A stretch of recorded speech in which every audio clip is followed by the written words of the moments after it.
Thank you, Chris. Was that you, Harple, saying about the scorches? Yes, we did. Yes, we were talking about our orange shirts, but no, we'll leave that alone.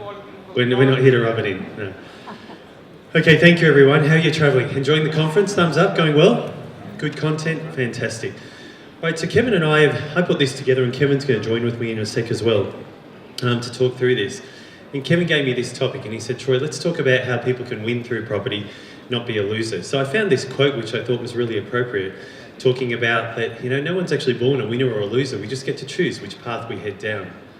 So keeping this in mind, I've got some really up-to-date facts as of a few days ago, so February this year, of the housing market numbers. Firstly, just to have a quick look at what the competing options have done, so other investment options that we could have. So the ASX Top 200, over the past year, this is the 2016 year that's there. We're going to get copies of these presentations as well, by the way, for people who are taking clips of it, so we can get this out so you can read it. Look, the index started at around 5,300 for the year and finished at around 5,700. So about 5 to 7% growth, and that's what it ended up through there. Conversely, on the other side of the coin, residential real estate, we've reached a record amount now of value of our property market. And our property market now is worth just under $7 trillion. And that's many times what our superannuation funds are at, and our share market, and even commercial real estate. So obviously residential real estate really is underpinning our wealth nationally. This is a slide from the Reserve Bank of Australia, and we've just actually never been wealthier because of the wealth that we've got in our own homes. Not everyone has an investment, obviously, but this is in our own homes. Where you have a look at this, and we've got our net wealth is a lot higher, as you can see, so it's skipped higher over the past few years because primarily behind our dwellings prices and the liabilities, the loans that we owe against them. This is an interesting chart, and I tried to make it as easy to view on the screen as I could, so sorry that it hasn't come up that clearly, but there's a lot of info they're showing there. What this chart is showing is, this is showing what US $1 million buys per square metre in some of the biggest real estate markets around the world. Now, little old Sydney is 10th on that list. So if I just look at the facts that we've got there, $1 million US dollars buys you about 86 to 90 square metres. There are 10 other countries and cities above us with that. So when people come to us and say, Sydney pricing is really unaffordable, and it's funny, just on that point, we have a really clear rule Kevin's given us from the top down when we're doing our presentations. We never look at the other person's presentation, so we don't know what they're covering. But it's interesting with what the Mayor Quirk covered earlier, because I've covered a few of these points as well, when you look at the dwelling prices to our incomes. So we'll have a look at those facts shortly. So that just puts things into perspective. As I said, I'll send it around. When you can see Sydney's there at 10th, and Singapore, Hong Kong, New York, London, their cities are many times more. You're talking 50 and 60 square metres that US $1 million will buy you as a base. So it shows that we've got some way to go. So looking at winners and losers, what have we missed out on by not investing? There's always an opportunity cost by people who haven't invested and chosen to, look, we'll wait a little bit more, we'll wait until the stars align or whatever. Having a look at that, so over the past year, there's been nationally, this is the national numbers, average, 10% growth just in the past year. And you can see where that's gone. This data goes back a fair way to 1997 through until now. Even over the past 3 months, the house prices have gone up just over 2% nationally. Just over the past 3 months, that's November, December, January. So why is it so, as the Cadbury ad used to say, isn't it? And that is simply because of our housing supply. So you've heard Kevin's story many times. My slide that I always talk to with this, and it's good that it's continued to stay this way. Have a look at this. So this is the red line is the quarterly dwelling approvals, and the black line is our population growth. Can you see there's still a substantial gap there between the supply that we've got coming onto the market and the demand that we've got? So that shows that there's still a strong underlying demand for our properties. The Channel 10 guy out there, he was just interviewing me after he did with Kevin. And one of the things we talked about is negative gearing. And he said, look, Troy, this is ad lib actually, I didn't have this on my slide. He said, with negative gearing, it's going to affect people who can't get into the market, isn't it? Because they're saying you investors are driving up the price. But the simple fact is that because there's such an underlying demand of property in the country, if people want to invest, they can and get ahead that way versus buying their own home. There's many different ways to do that. The other good positive fact that we've got on the market at the moment is that we've actually over the past year, compared to our annual growth, again, this is referring to every capital city as well, we've had more growth over the past year than each state has over the past 10 years of average annual growth. So the indicators are really strong that we're still heading in a good way forward. As we covered there, I'm from the West, and little old WA, we're currently ranked 8th. This is put out by Commonwealth Bank's Investment Division, CommSec, and they put together every quarter a state of the states. So here, New South Wales number 1, Melbourne's number 2, Victoria's number 2, ACT snuck in there at number 3, and Perth is 8. Do you know that if I had the same chart, because they didn't represent it the same way 4 or 5 years ago, they just had it in text, but the same numbers 5 years ago, they were absolutely reversed. The West was number 1, Queensland was number 2, then Sydney and Melbourne came in, etc. So everything's cyclical in nature. It's really important to understand that. And that's what we talk through with the options that are available for us to look at today.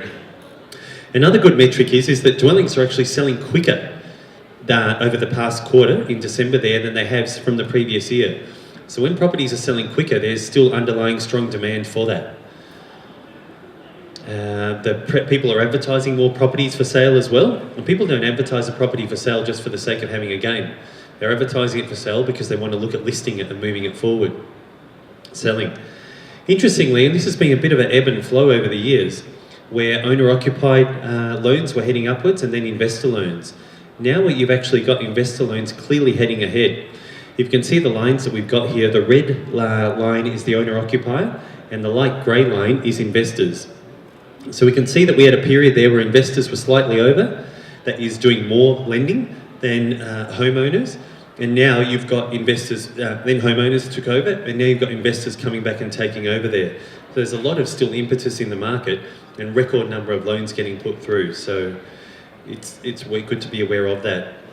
The other thing is, and we've got Rail and the finance guys talking about this later on, this is a really, really big challenge. And we talked about people having multiple properties and the challenges we have in refinancing and the like.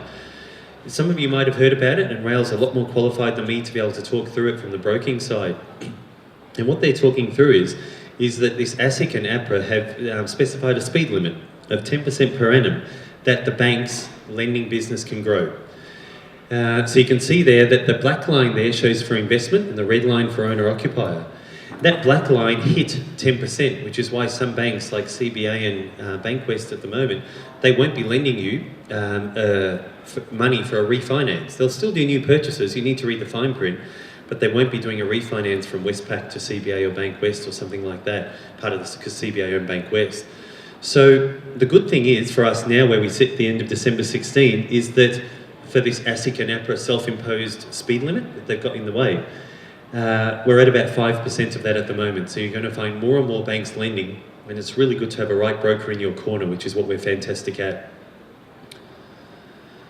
Mortgage rates is the biggest discussion point to have. Can I have a show of hands here? Who's subscribed to Kevin's Rate Club emails?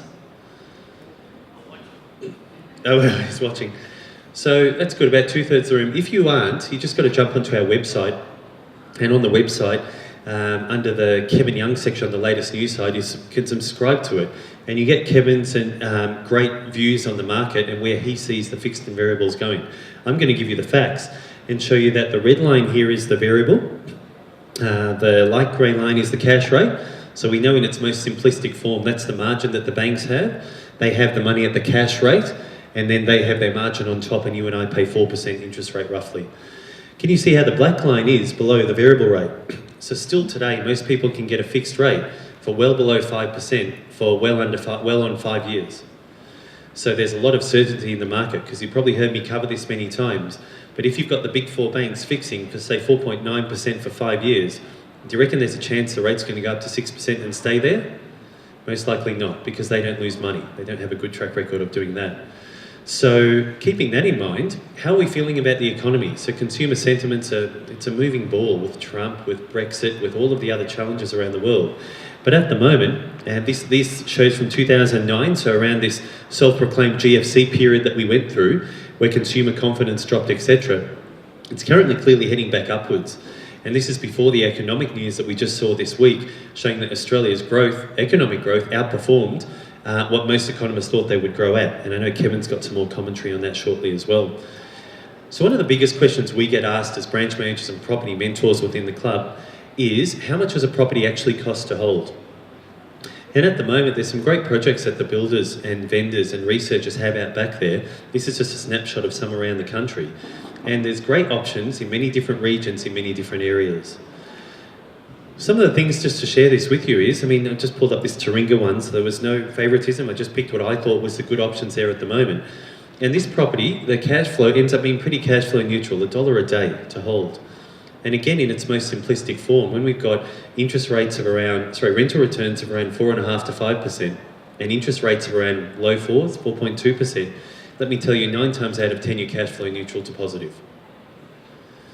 Southport, down there on the coast, that's owning for about less than $6 per day. Melbourne, my old hometown, so to speak, Thornbury, another great property. Brett Pearce is the researcher for both of those.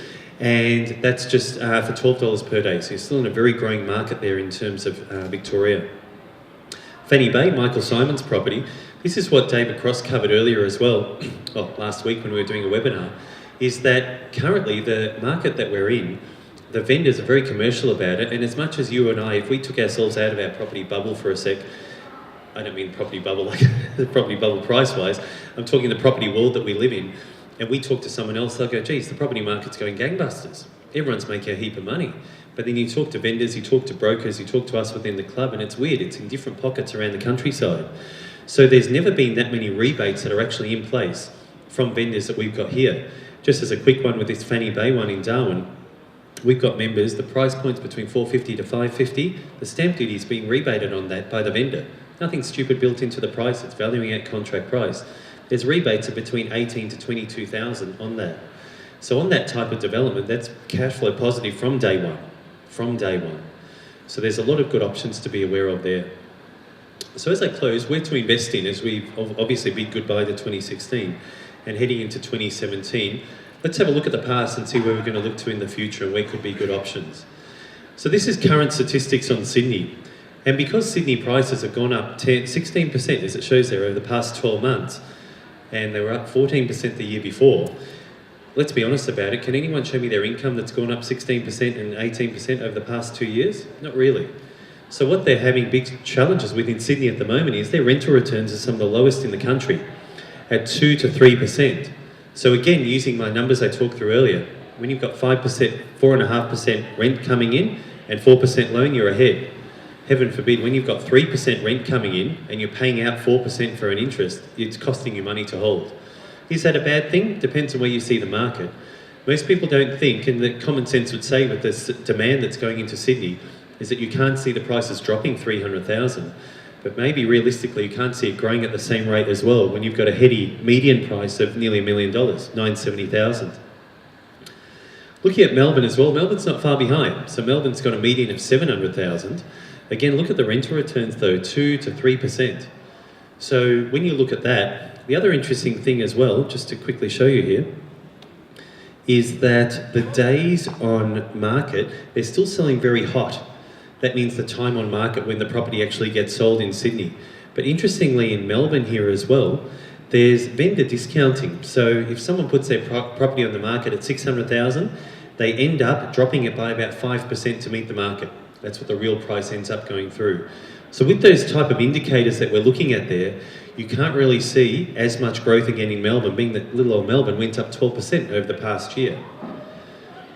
Conversely, when you look here at, looking forwards, somewhere like Brisbane. So Brisbane only had, putting into perspective with the others, a third of the growth of Sydney and Melbourne. So we're looking at 4%. The best thing about this is, with the fundamentals, and I thought Graham Quirk's presentation was wonderful before talking about the infrastructure growth that's going in here. This is very manageable capital growth moving forwards in the prices. It's not too heady and out of control. When you've got very manageable rental returns there, look at that for units. And we're talking units, by the way, covers duplexes and townhouses as well. A house is covering a house, just a single house on a block. Units is covering units, townhouses and duplexes. And they're getting 5% rental returns. So historically, there's always been a 10 to 20% gap between Sydney to Brisbane. And again, the mayor covered that. Currently, that gap's about 50%. So when you look at that, there is bound to be some growth there because the growth that Brisbane is having, southeast Queensland, is very manageable at 3 or 4%. Keeping in mind that inflation's at 2 and 3%. So it very much is manageable moving forwards, and it's realistic. Darwin's another interesting one as well. So Darwin's had a tougher 12 months. So again, the cyclical nature of things, and it's done nothing over the past 12 months for growth-wise. But the big advantage that we have a lot of members taking advantage of, let's try to use the word twice, in Darwin is the highest rental returns in the country. So those highest rental returns are very attractive for people purchasing in an SMSF. And again, their median price is very manageable. My hometown of Perth, so on the ground in Perth, live there permanently and all of that. When you have a look at this, their growth our growth has been negative over the past 12 months. But where the price point is at the moment and the amount of investment and infrastructure going into Perth, and with our commodity prices still staying up, there's really good options there. Not a week goes by at the moment in Perth where we don't open the papers and there's talk about more cashed up Chinese buyers that can't afford now to buy on the east coast that are coming here to the west. The yellow line up the top there is Sydney. So that's the dwelling price to income ratio. That shows how crunched the Sydney market is at the moment. And when you've got people needing to pay $800 to $1,000 a week in rent, that's a princely sum of money for them to be able to knock over. Melbourne is the red line below there, and that's 6 to 7 times people's income. Then you've got the rest as I covered there. So you've got Brisbane, Adelaide and Perth. And those prices to income ratios are very, very manageable for people to be able to pay for houses, to keep the housing market going, as well as the rental returns. So it is an old Chinese proverb, and I wanted to use it up to sum up best. The best time to plant a tree was 20 years ago, and the second best time is now. And we apply that same analogy to our investments because it's all about time in the market versus timing. That was my presentation. Thank you very much for having me.